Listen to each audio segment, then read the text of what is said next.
There is no sound at all, except the mournful howl of the sirens across the bay. The lights have gone out far away in the city. Those last flickers that creep their way up the buildings are only car headlights or lonely fires or the reflection on the windows of the fingernail moon.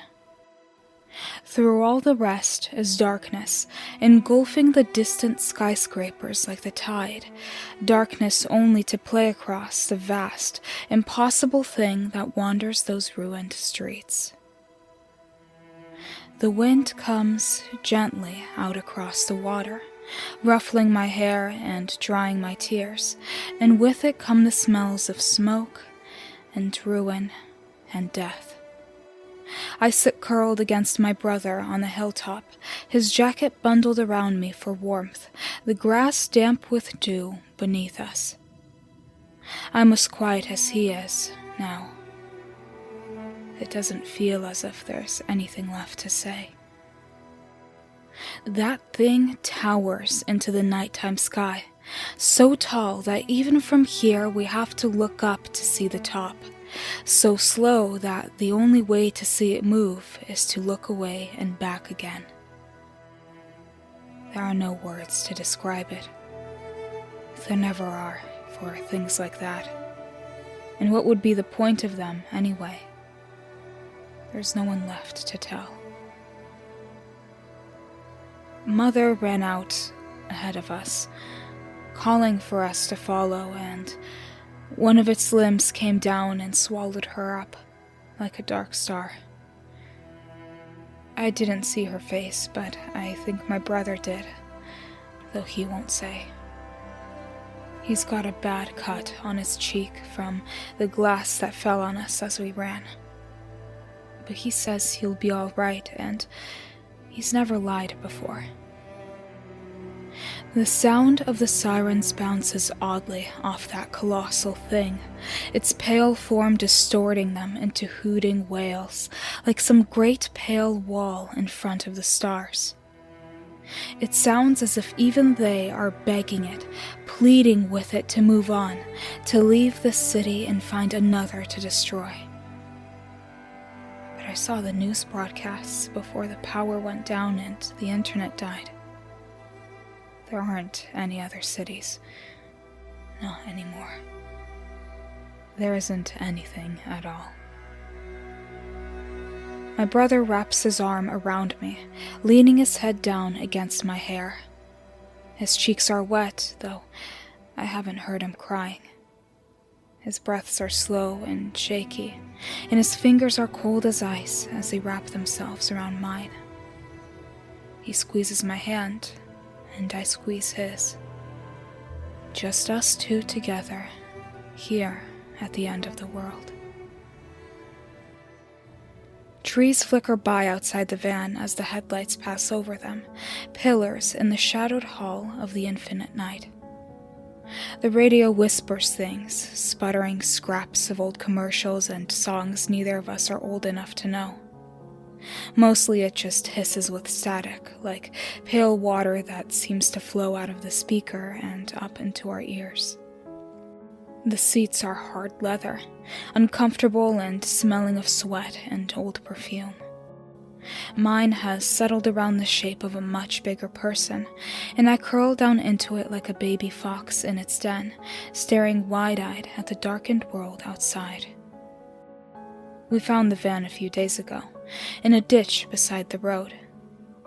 There was only one person in it, hunched over the steering wheel, his clothes too big for his mummified body.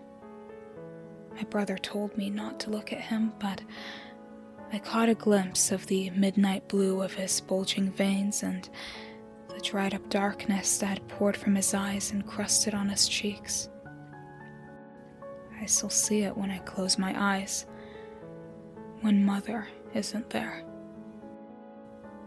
My brother said there's a place, somewhere far away, where we can go to be safe. It's a long journey and we won't get there for a while, but when we do, he said we'll be okay. He said they have their own power that they get from underground, and they're too well hidden for any of the new things of the world to find. I asked him how we'll find them, and he said he knows the way. He always does. The van lurches suddenly to a halt, the seatbelt pressing itself sharply against my chest. I look up at my brother, confused, and he presses his finger to his lips and points forward out the window. There, drifting silently across the road, are elegant things, huge and ethereal and pale. Antlers flow vast and branching from their heads, but if they were ever anything like deer, they are no longer. They are a new and better creature, more than anything nature or imagination could create, and the headlights flickering across them feel almost irreverent, a leftover mundanity of a world they have left behind. I feel for my brother's hand, resting gently on the shift knob, and take it, my fingers curling around his, two small human beings staring up at what is to come. He squeezes my hand, and I squeeze his. Just us two together, here at the end of the world. The gas station is a quiet little thing, huddled by the road like a toy whose owners have grown up and left it behind. The watery daylight is only just bright enough to make out the faded sign above its parking lot, and much too dim to see through the filthy windows to the store inside. There are no cars, no lights, no signs of other people. On the horizon, beyond the trees, smoke curls around the many-jointed legs of a gargantuan thing, its impossible body lost above the pale, suffocating clouds. My brother comes walking quietly back over, shoulders shrugging forward around himself. He signs that the pumps don't work, that the power is out here like everywhere else. I ask if we'll be able to keep going. He shrugs.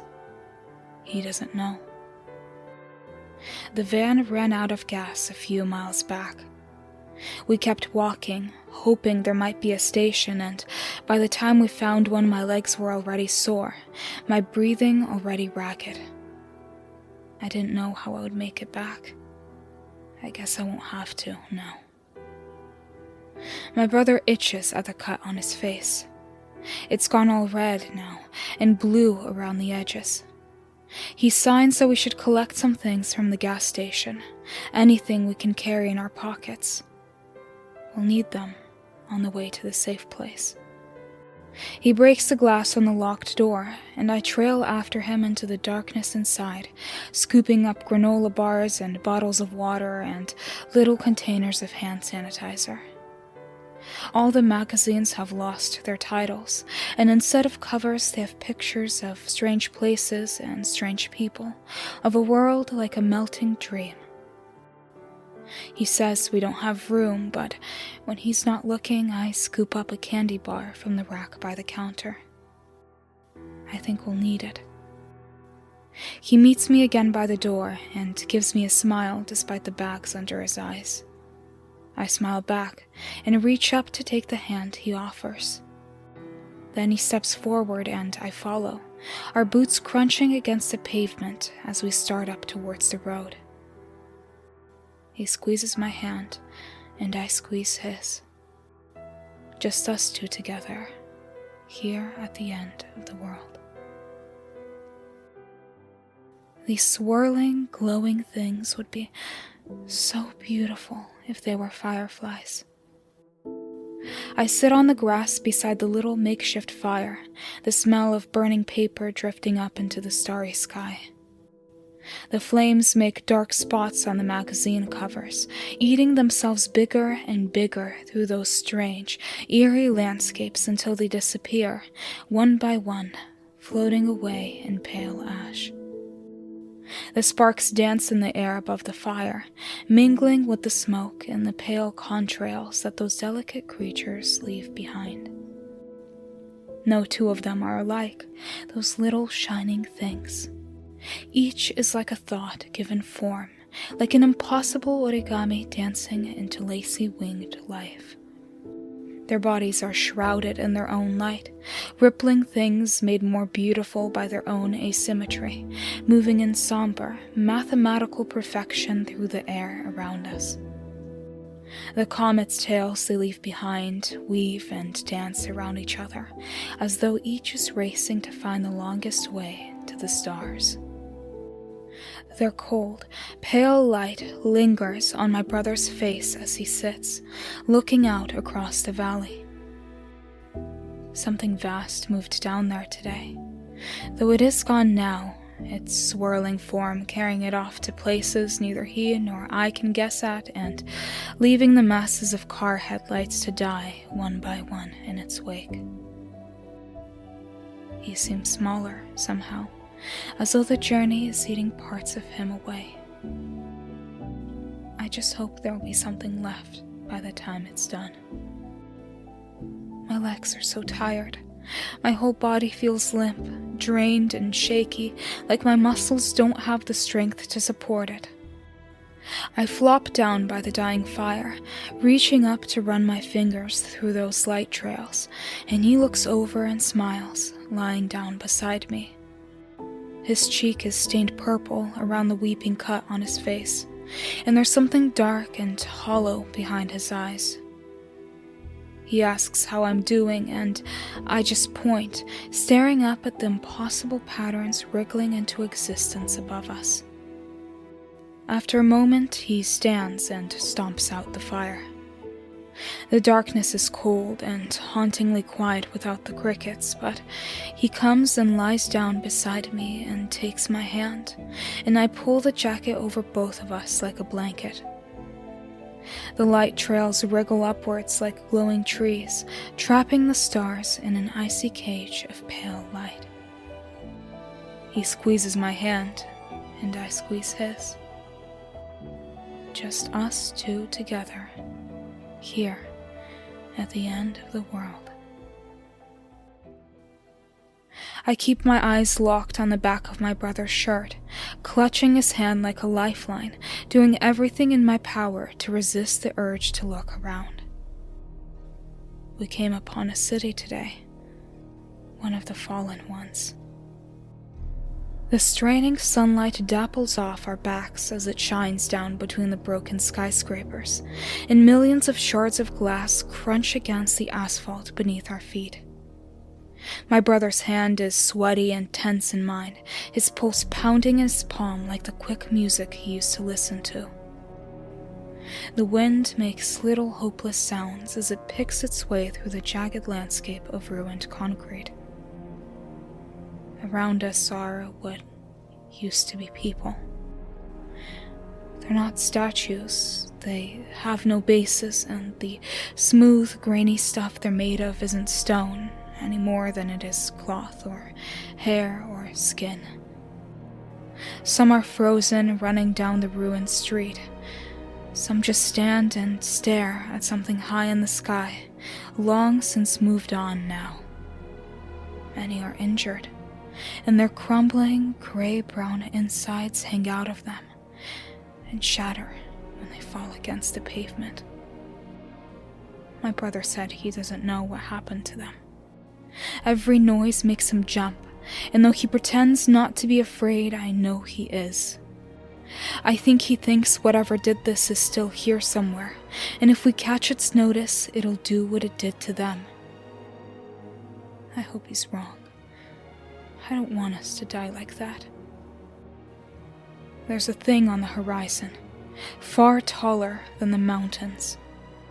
He told me not to look at it, but I did, and I still do sometimes when I can work up the courage. It's a wispy, trailing thing, pale as a daytime moon, the clouds catching around the tips of its 1,000 slow tendrils. It makes my brother shudder to look at it, though I don't know why. It's no worse than the other vast giants of the New World we've seen. Towards it we walk, as straight as the streets and ruins will carry us. There was fog here this morning, pale yellow and green, though it is gone now, leaving behind only the desolation around us. He reaches up and scratches at his chin, where the midnight blue of his wound pulses down his veins like roots unspooling. Every morning it is worse, that discoloration reaching farther and farther through him. He says it's fine, but his sleeve comes away dark and stained when he wipes his eyes, and I know it isn't true. Onwards, ever onwards, footstep after trudging footstep, shadow into pale light into shadow again. I pull myself quietly closer to him, and he glances back over his shoulder and gives me a faint, fragile, blue-stained smile. Not far before we can rest, he signs, and I give a shaky little sigh of relief. He squeezes my hand, and I squeeze his. Just us two together, here at the end of the world. Overhead the tendrils trail, up and up and up, until they meet beneath that gargantuan thing, countless miles into the sky. We sit on what used to be a lawn, a little yellow house standing before us like a tombstone to honor the old world. Over it, and over the grass, and over everything beyond, is draped something thin and pale, neither spiderweb nor mold, but something soft and lacy and delicate, covered in tiny, weaving filaments. It clings to my skin when I put my hand on it, as though begging me to stay. My brother will not look up at the colossus above us. His fists are clenched in his lap, and his eyes stay fixed on the white ground, as though he wants to crawl beneath it and disappear. The blue trails of tears run sometimes down his cheeks. I crawl over towards him, starting to wrap an arm around his back, but he flinches away and shakes his head. His body feels cold, and his hands are shaking in his lap, fidgeting helplessly with one another like caged spiders. He coughs, deep and hoarse, one of the very few sounds I've ever heard him make. Gently, I reach into my pocket and set down the candy bar on the pallet feelers in front of him. He goes still, looking quietly down at it, and then gently reaches out to pick it up, snapping it almost reverently in two. He takes a bite of his half, and I can see the stress lift off him, and the relief spreading slowly across his features. I take a bite of mine, and it is the best thing I've tasted since Mother died. He reaches out a hand, very quietly, and I take it in both of mine, leaning against him and closing my eyes. Overhead, those vast appendages wrap slowly around one another, like clouds dancing high above, and the pale filaments seem to reach towards them like worshipping arms. For the first time in what feels like years, there is peace in my brother's breath. He squeezes my hand, and I squeeze his. Just us two together, here at the end of the world. He says it's not far now. I'm so tired. Every breath feels hoarse and ragged, worn-out lungs gasping at air that no longer tastes real. My legs are numb, and every step takes the effort of moving the world. Again and again, his fingers form the rhythm of those words, the hand that does not clutch mine flicking from beneath his chin and falling against his chest, over and over and over, as though the motions themselves are giving him the energy to keep going. The mountains are too tall around us, and other mountains have come down to meet them out of the sky. The ground is smooth and glassy, trees and cars and shadowy forms trapped within it like flies in amber, and pale, many-legged things pick their way across it, striding with hazy purpose across those misty plains. Wind turbines tower canted above us like forgotten megaliths, some with blades still creaking in the sour-smelling wind, others still and silent, as though listening to something far away. My brother is half dragging me now, and half dragging himself, his shoes scraping monotonously across the ground. His head is bowed as he signs, not looking up at the changed, broken landscape, not looking at anything but the next step, and the next after that. His breathing is even more ragged than mine. He never stops coughing now. The muscles in his chest have torn themselves to shreds, but still he coughs, blue sludge crusting at the edges of his mouth and staining long trails down his cheeks. For a time, he tried not to cry where I could see. Now tears seem like a second breath, his cheeks never able to dry, the pale translucence beneath us spattered occasionally with color as one finds its way to the ground. We don't talk much anymore. We never did. Not really, but my throat is too tired now and his hands are swollen and throbbing.